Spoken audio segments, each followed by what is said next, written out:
Hey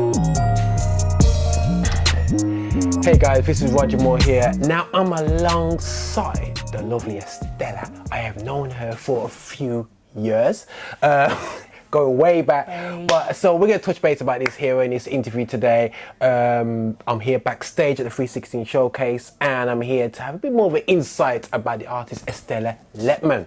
Now, okay, where do we start? Now trust me, I know I could do this for about 4 hours, yeah? Absolutely total catch up. But since first and foremost, I've seen, you done a few single releases over the past couple of years and stuff. Now, how have you found that, doing a few releases? Because obviously we performed the tracks today and whatsoever. How have you felt the gospel community have received the tracks? Because it's okay, Oh, wow. you know what I'm saying? It's okay saying, okay, I enjoy my music, and two people in church go, oh yeah. How have you felt it? Do you know what? It's been really positive. Okay, cool. Really, really positive. The track Hallelujah was written years and years ago, but released in 2013. Okay, yeah. It still has legs today. Okay, cool. Happy was done a couple of years ago, probably about 4 years ago now. That still has legs. So it's quite encouraging to me that my songs has longevity. Okay. With both, not just the church community, been on several platforms where there's non-church in the audience, and they've lapped it up. They've really. So I'm seeing the feedbacks on both ends. Okay, cool. And it's been really positive. So yeah. Yes, that's 100% cool. So obviously, you've been singing for not obviously, you're saying for absolute total minute, it's she was a superstar singer back in the day, and she was on stage when I was just a normal dude in the crowd. I was just this dude in the crowd, and she was doing all these events as part of a group called New Life, and I was Shout out to the girls. 100. It's that was inspiration. You have to realize, man. That was inspiration to me. I was a teenager at the time, and you guys are just doing some mad stages. And I look back at the production, sis. That was just ridiculous, man. Looking back, it's and we probably didn't appreciate it back in the day so much, but looking back, it was big things. Do you think we never really understood what we had? Probably. Until we haven't got it now. Probably. I think now we understand it because everything's online. Everything's about IG, everything's about social media. It wasn't so big 20 years ago when we were coming through. So that's probably why. But now that everything's seen, I think we can appreciate quicker. We can see the reactions quicker, the feedback. Yeah, true. So I think that's probably plays the reason. Here's a question: do you feel if you were 14, 15, 16 when you started up New Life and stuff, do you feel that in this environment now with social media, do you think you would go further? Probably. Okay, cool. I think most definitely. That's the great about generation. You lucky lot with social media. I think so, because we're able to go across the world, press a button, and you're on camera, you're on a screen, just get a device. But back in the day, you'd have to physically get on a plane. I think it's so much quicker and easier now with social media. So no, 100% cool. And I'm throwing out these questions because I want people to actually hear the answers of trying to be real. But in other words, use the platforms. 100. Because I don't think people realize what they have now. Yeah. But it's just if we could email our MP3 tracks. YouTube, goodness sake, emailing people it's all. I remember when Beresford was doing deals, and he used to tell me, American artists, they're gonna fax the details over me. Fax. Fax. F-A-X. Put that in your Google search.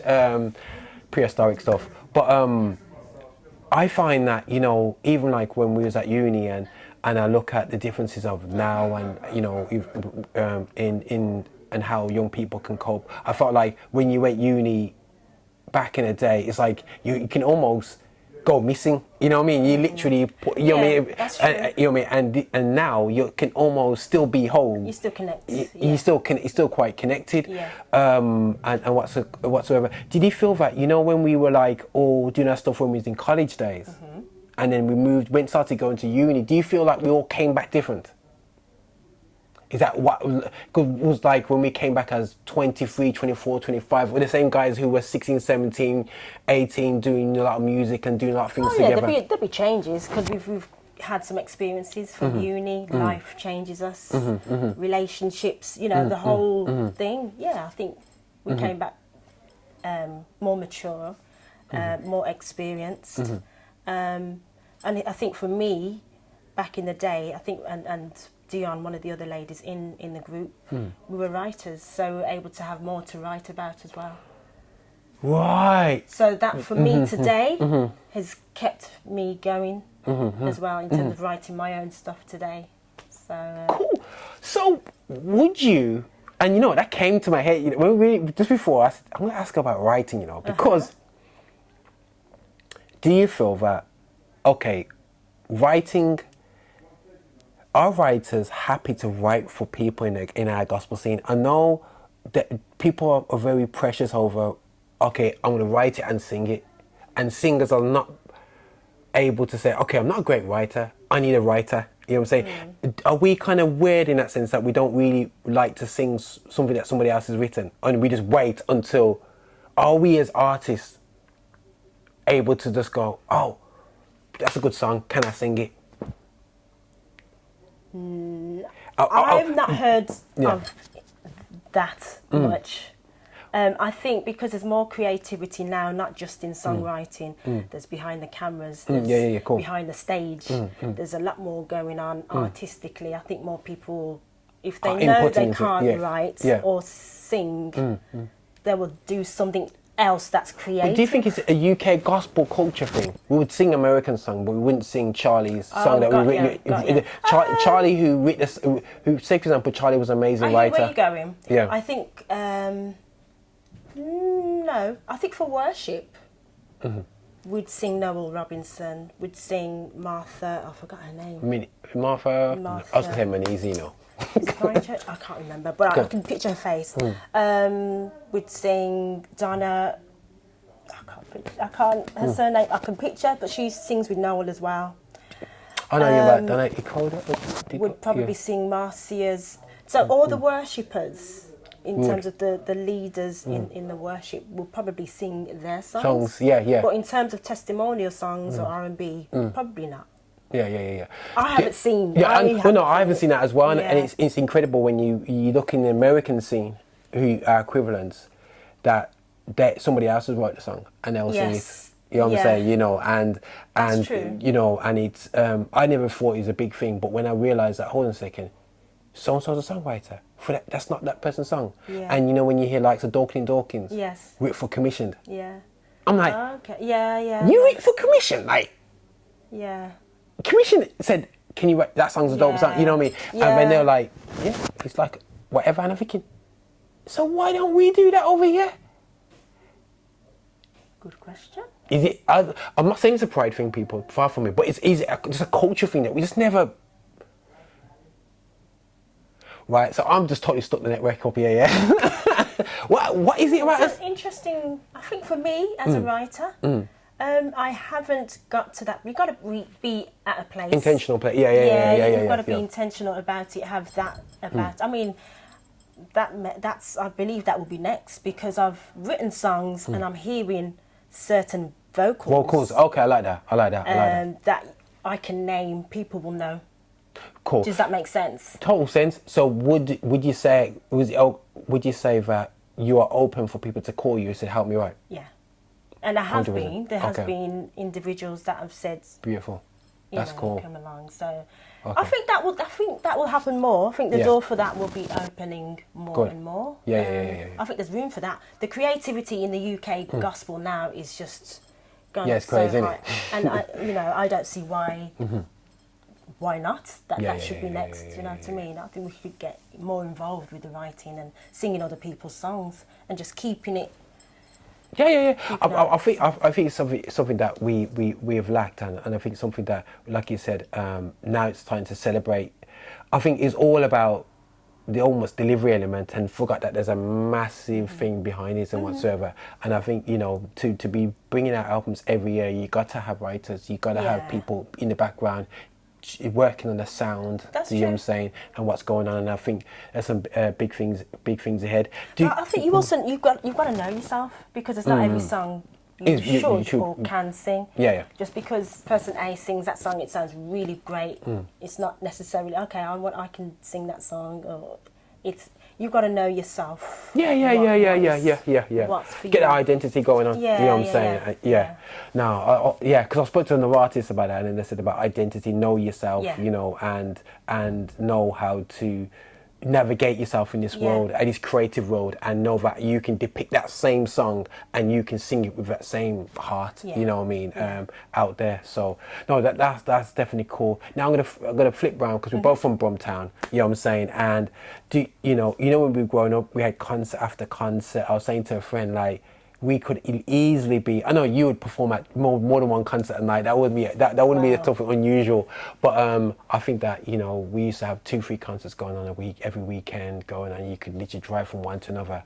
But over the past decade, it's totally gone to barely nothing.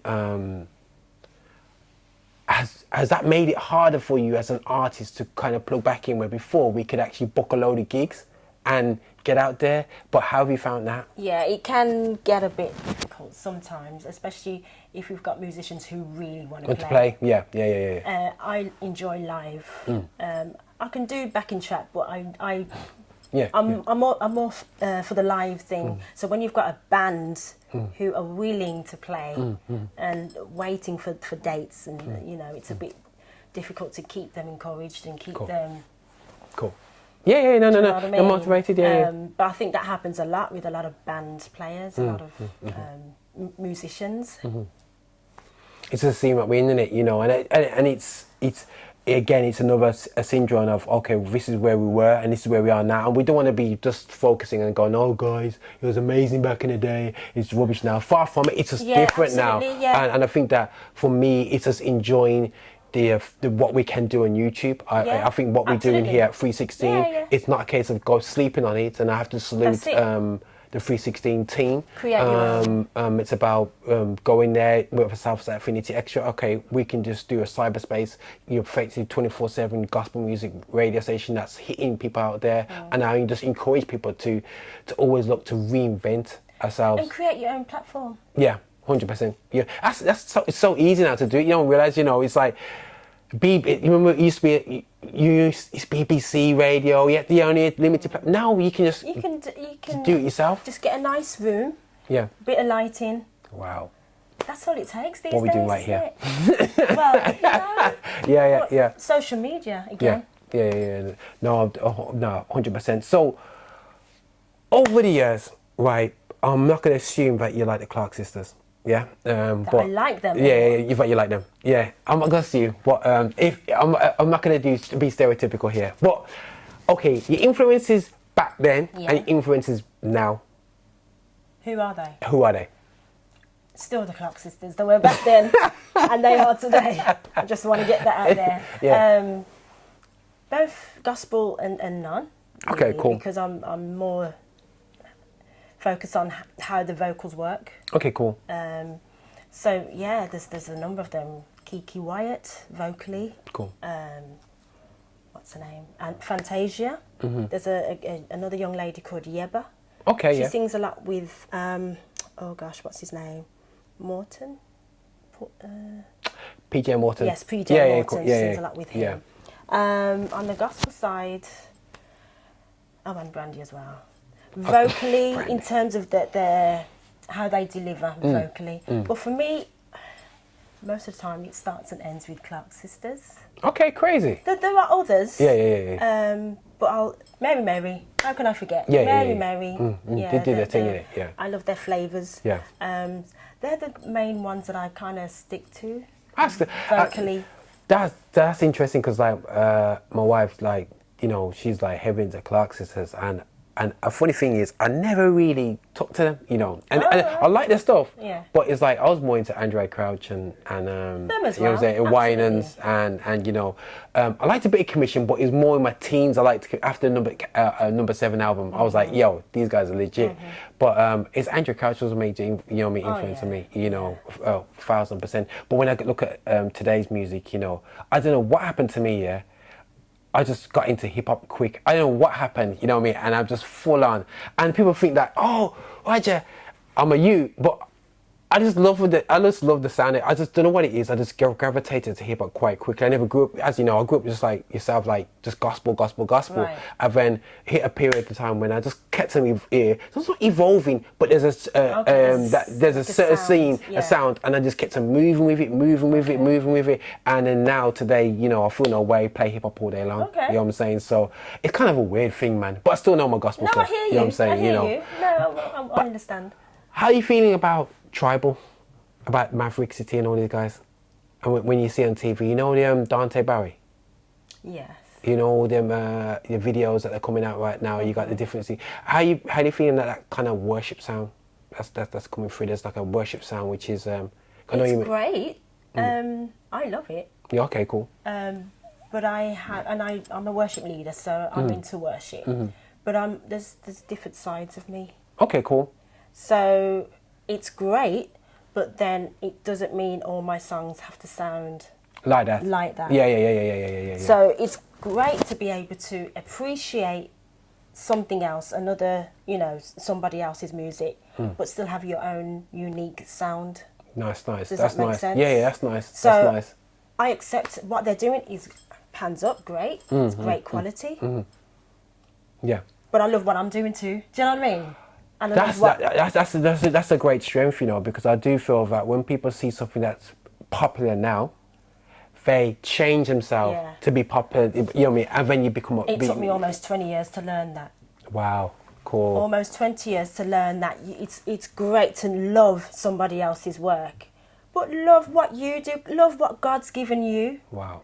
And create on that, build upon that, and, you know, let God lead you in what's inside of you. And I'm loving what God is doing inside of me. So cool. I can listen to it all day, but it's not going to make me change what I do. Right, guys, I need a bit more, this bit more, that, do you just know like what I mean? him. Yeah, and it's dangerous when you start doing that because you're not yourself. You need to keep being yourself. It's good to be influenced, but keep being yourself. So I love all that. No. I love the hip hop. I love that. I love it all, but I know what's in me. But you're not gonna intentionally add a rapper to your song just because it works. Yeah.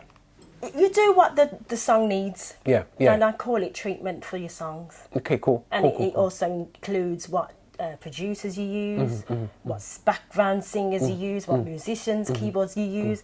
Do what is the best treatment for your song. Crazy. Okay.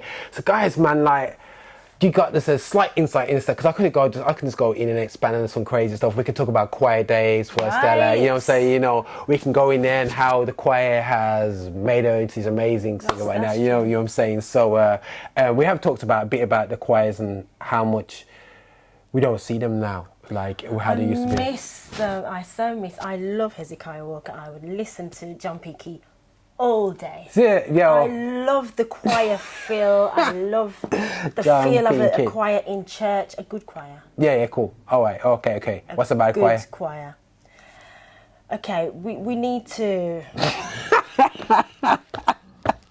What we shouldn't do is just have a choir and just because there's people. Okay, be happy with. I just think our standards sometimes we just need to raise them a little bit. If it's not great, we'll either work on it or sit down or make it better. Cool. But something has to be solid. It has to be good. Do you know what I mean? What I noticed is we're so PC today, that we look back and we will say the choir master's wicked, we realise that has actually... That had to be. No, it had to be. And I'm grateful for the choir mistress that we grew up under, which was Audrey Mattis. Okay. Audrey Lawrence Mattis. So she was my you know, who I looked up. Also, Rose Anderson, who's one of my mentors. Oh, I used to love how they just handled the singers. It's not right. You need to get it right, and they will look you in your face. But we need it needs to be that level in order for you to get it right. Yeah. And their standards were just so high, you know, and it just pushes us to just get our harmonies right.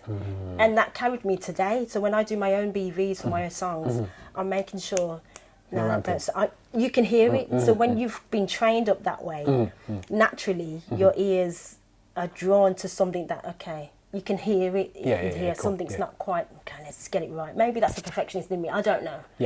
But it needs to be of a standard. It needs to be of a standard. Yeah, so if you're a choir leader, get on your singers, get on your, even if you're a worship leader as well, get the team right. Get it right. It's to the high, it's to the most high.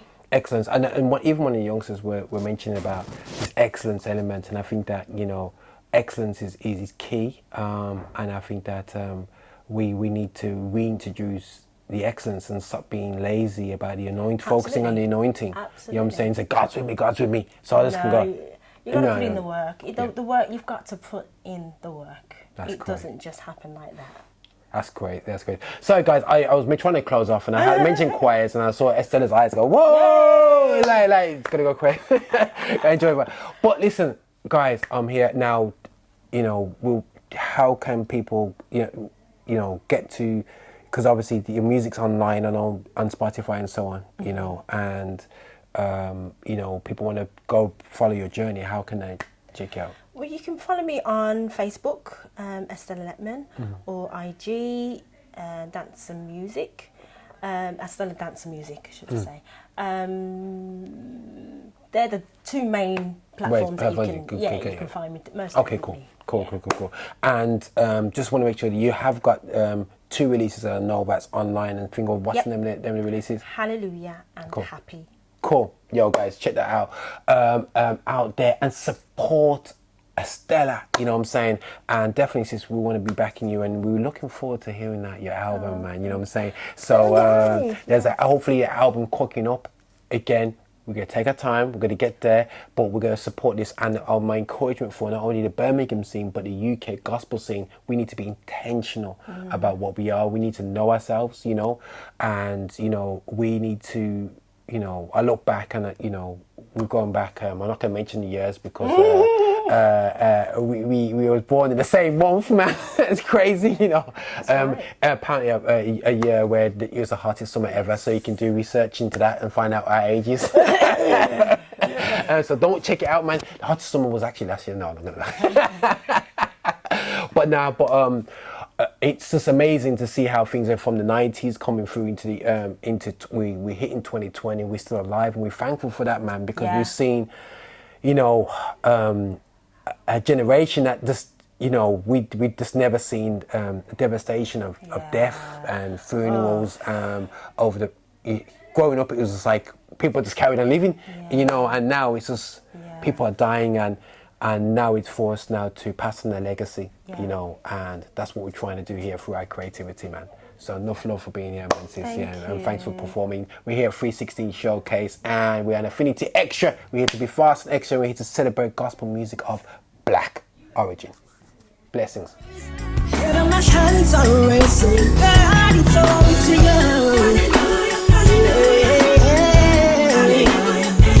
Whatever the enemy tried,